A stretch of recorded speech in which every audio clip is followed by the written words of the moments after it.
మనకి ఎలాంటి హీరోయిన్ కావాలి అని ఎవరైనా చిన్న బడ్జెట్ ఫిల్మ్ మేకర్ లేదంటే చిన్న హీరోలతో చేసే దర్శకులను అడిగితే స్టార్డమ్ ఉండాలి, రెమ్యునరేషన్ తక్కువగా ఉండాలి, యాక్టింగ్ ఎరగదీయాలి అంటూ చాలానే చెప్తారండోయ్.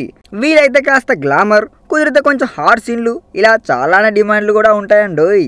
మరి ఇవన్నీ సూట్ అయ్యే హీరోయిన్లు మన తెలుగు ఇండస్ట్రీలో ఉన్నారా?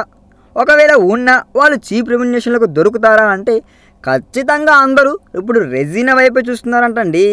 అవునండి, చాలా పెద్ద పెద్ద హీరోయిన్లను ప్రయత్నించి చివరకు బడ్జెట్ లో చేసుకుందాం అనుకునే వారికి ఆశాదీపకంగా ఉంటుందంటండి ఇప్పుడు రెజీనా. నక్షత్రం సినిమాలో కూడా రెజీనానే తీసుకున్నారంట సందీప్ కిషన్. నారా రోహిత్ మరియు నాగశౌర్య చేస్తున్న జో అచ్యుతానంద సినిమా కోసం కూడా రెజీనా ఓకే చెప్పేసిందంటండి. ఆ సినిమాను డైరెక్ట్ చేస్తున్న కమెడియన్ శ్రీనివాస్ అవసరాల ఇప్పుడు తనకు హీరోయిన్ కావాలి అంటే సెక్స్ కామెడీ హర్రర్ రీమేక్ కోసం ఈ బంగారం ఓకే చెప్పేసిందంటండోయ్. అలాగే మంచు మనోజ్ విషయంలో కూడా ప్రగ్యా జైస్వాల్ తప్పుకుంటే ఆ పాత్ర చేయడానికి ముందుకొచ్చిందంటండి చెన్నై బ్యూటీ. ఎక్కడ అవసరమైనా కూడా రెజీనా ఒకటే బెస్ట్ ఆప్షన్ అయిపోయిందంటండి ఇప్పుడు టాలీవుడ్ ఇండస్ట్రీలో. ఇదంతా ఒకెత్తైతే రెజీనాకు ఎందుకో పెద్ద హీరోల సినిమాలు మాత్రం రావట్లేదండి.